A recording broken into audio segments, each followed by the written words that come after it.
Hello everyone, welcome to Hollywood and welcome to a very new session of banking term of the day. So today's banking term is direct and indirect tax. So before starting the session, if you have not subscribed the channel yet, do subscribe it and hit the bell icon.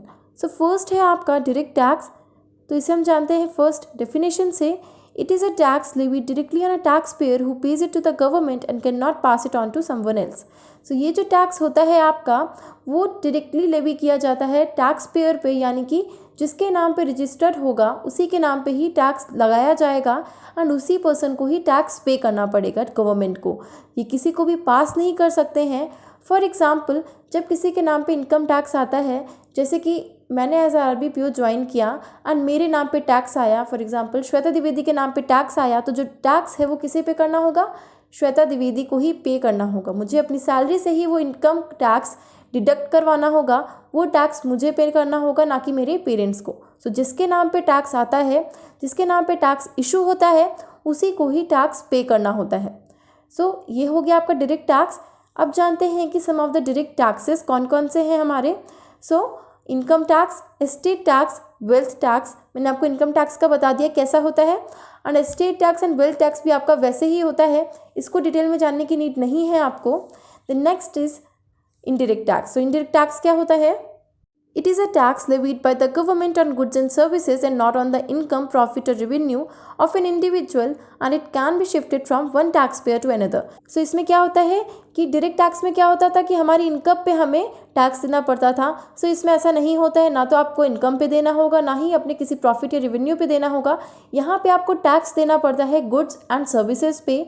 For example, आप किसी hotel में रुकते हैं जा करके, या आप कोई सामान खरीदते हैं शॉप से, तो आपको उस पर टैक्स देना पड़ता है.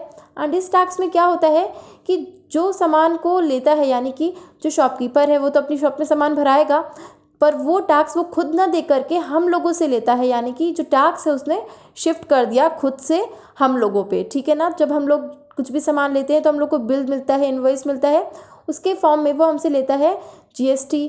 तो जितने भी टैक्सेस होते हैं वो खुद ना दे करके हमसे लेता है GST के फॉर्म में. जब भी आप कोई भी सामान लेते तो बिल पे देखते होंगे कि इतना GST आपको देना पड़ेगा.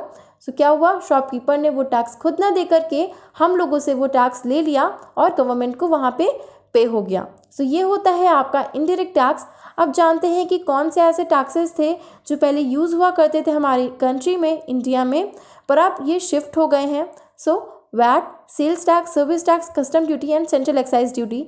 सो ये टैक्सेस आपके पहले यूज़ होते थे, पर इन टैक्सेस को शिफ्ट करके लाया गया है GST. सो GST आपका जो है वो किसके अंडर में आता है? इनडायरेक्ट टैक्सेस के अंडर में आता है. इस टैक्स ने क्या किया, बाकी सभी इनडायरेक्ट टैक्सेस को शिफ्ट कर दिया और ये सिंगल टैक्स आ गया विच इज़ GST. एग्जाम में क्वेश्चन आ चुका है कि GST आपका कौन सा टैक्स है, डायरेक्ट और इनडायरेक्ट. तो ये है आपका indirect tax and it comes under the slogan one nation one tax and one market. ठीक है. तो ये हो गया GST से रिलेटेड.